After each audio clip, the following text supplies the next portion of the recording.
Hey guys, so a lot of people are asking me about IIM Visakhapatnam interviews transcripts. So here I am with the video. So I understand कि अभी interview start ही हुए हैं and बहुत लोगों के interviews अभी due हैं, तो बहुत लोगों को हो रहा होगा कि क्या क्वेश्चंस पूछे जा रहे हैं इंटरव्यू में as such.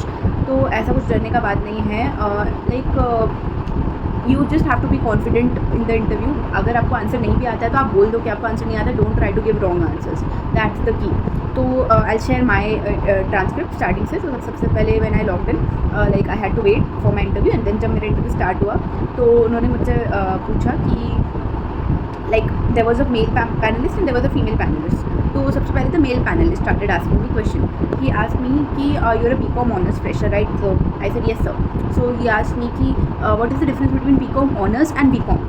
So I told him कि like BCom honors specialization कराता है and BCom is just like वो generalized पढ़ाता है सारे subjects को.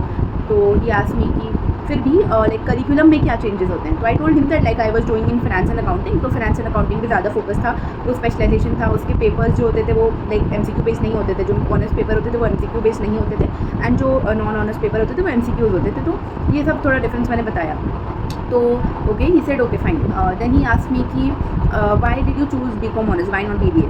तो I gave a vague answer for that कि लाइक बीबीए थोड़ा लाइक प्रैक्टिकली नहीं, प्रैक्टिकल नॉलेज नहीं देता, बीकॉम ज़्यादा प्रैक्टिकल नॉलेज देता है। तो मैंने उस टाइप से थोड़ा सा एक्सप्लेन किया। तो आई don't think he was completely satisfied with that answer and even I am not satisfied with that answer, but okay जो भी था। तो उसके बाद ही आस्क्ड मी कि इंट्रोड्यूस योरसेल्फ। तो मैंने अपने आप को इंट्रोड्यूस किया। Then I have freelancing experience in content writing.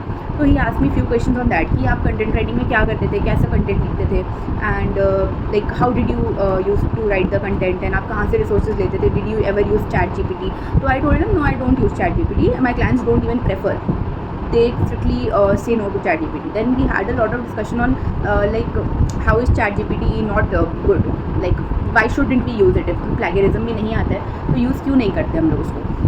तो ये क्वेश्चन था। तो उसमें थोड़ा सा मैंने डिस्कशन किया कि लाइक जो एक पर्सनल ह्यूमन एक्सपीरियंस एक ह्यूमन शेयर कर सकता है वो ChatGPT नहीं कर सकता है। तो मैंने उसमें एग्जांपल भी दिया कि for example I visit Nainital and I may feel something else, you may feel something else. तो वो ChatGPT नहीं बता पाएगा कि नैनीताल जाके आपको कैसा लगा। तो वो ब्लॉग में आप जब लिखोगे तो आप अपना पर्सनल एक्सपीरियंस लिखोगे। तो ही टोल्ड मी कि he like cross question on this कि a lot of like ChatGPT basically trained by humans, तो ह्यूमन अपना एक्सपीरियंस ही तो फीड करते हैं उसमें। उन्होंने ऐसे बोला। तो मैंने कहा कि बट वो लिमिटेड है ना बहुत ज़्यादा। आप अपना ह्यूमन ब्रेन को, तो ह्यूमन ब्रेन तो अनलिमिटेड है, वो तो कभी भी जितना भी नॉलेज वो कर सकता है। तो फिर थोड़ा सा इस बारे में डिस्कशन हुआ एंड देन ही स्टॉप्ड। तो उसके बाद फिर he I don't think he asked me something else. Then he said over to ma'am. So ma'am started asking me questions कि first of all she asked me कि did you study accountancy and economics in your BCom honors? I told yes ma'am.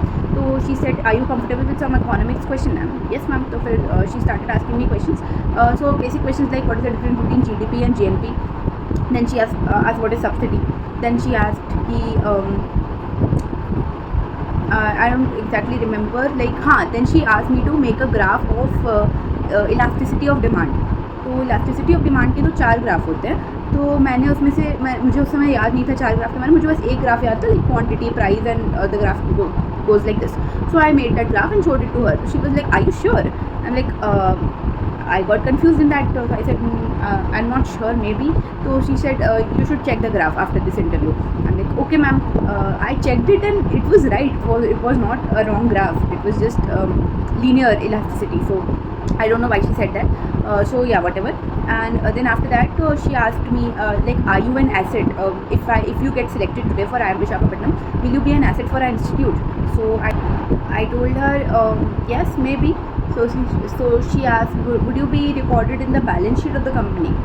So I thought about it for a moment and then I said yes, I think so. So she said okay, so you will be recorded in the balance sheet of the company. So she asked what is balance sheet? So I told her that it's a sheet representing the assets, liabilities and capital of the company. तो that's all. Then उसके बाद sir ने मेरे से पूछा कि अश्नीत accountancy में cash flow statement पढ़ा है आपने? तो मैंने कहा यस सर। तो फिर उन्होंने कैश फ्लो स्टेटमेंट के वो पूछे, like the 3 cash flow from operating activities, financial activities and investing activities. So I told that and then he asked me कि what does negative cash flow from operating activity mean, is it good और is it bad?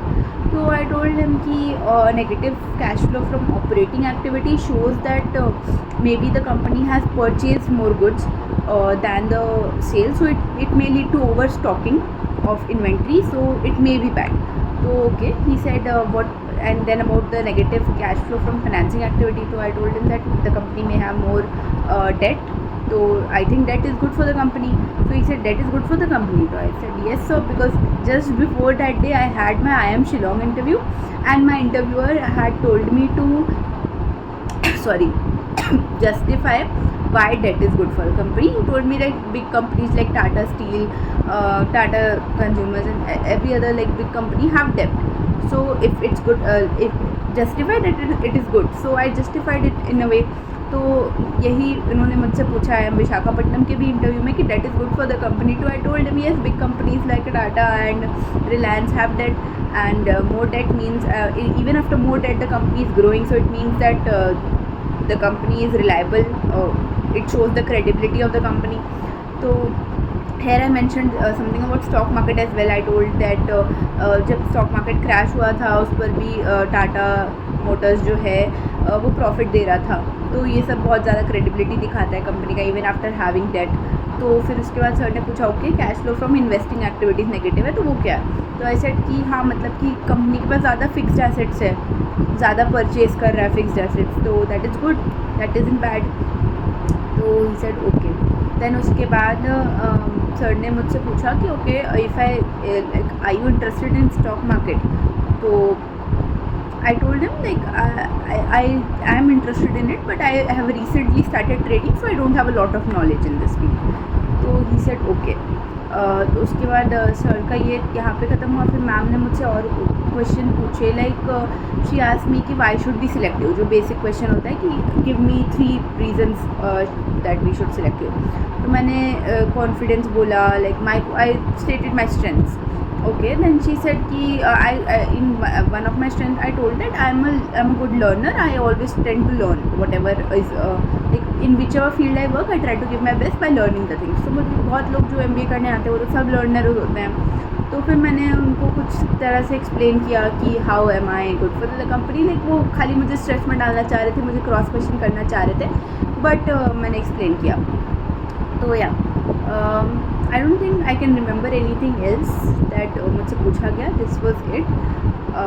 थोड़ा सा जो ma'am जो female panelist थी वो ऐसा react कर रही थी जैसे कि I am answering all the questions wrong. तो आई थिंक वो जानबूझ के ऐसा कर रही थी, वो देखना चाहती थी कि how am I reacting to that.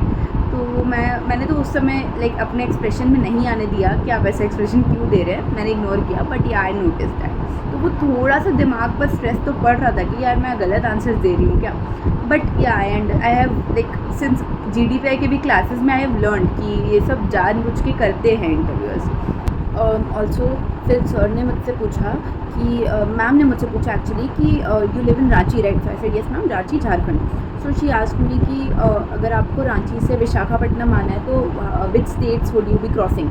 And मेरा ऑनेस्टली ज्योग्राफी बहुत ज़्यादा वीक है, बहुत ज़्यादा. लेकिन तो बहुत बेसिक सा क्वेश्चन था कि like which state you would be crossing. तो मुझे कुछ ध्यान नहीं आ रहा था, मुझको इंडिया का मैप भी उस वक्त ढंग से याद नहीं आ रहा था. मैंने बोला बिहार. एंड मुझे उसी समय पता था कि मैंने रॉन्ग बोला. उस समय भी मुझे मेरे दिमाग में था कि बिहार तो नहीं क्रॉस होता भाई, विशाखापट्टनम नीचे है, बिहार झारखंड के ऊपर है. तो मेरे दिमाग में आया but I couldn't think of anything else. तो मैंने बिहार बोल दिया. And then I also said I am not sure about this ma'am. तो फिर मैम ने कुछ नहीं बोला. तो yeah that's that. I don't think I can remember anything else that was asked in this interview. अगर मुझे याद आता है, बिकॉज ऑफ कोर्स थोड़ा सा दिमाग से स्लिप भी हो जाता है, तो अगर मुझे याद आता है तो I surely pin it down in the comment और write down in the description box. तो make sure to check that. That's all. Bye bye guys. Like share subscribe.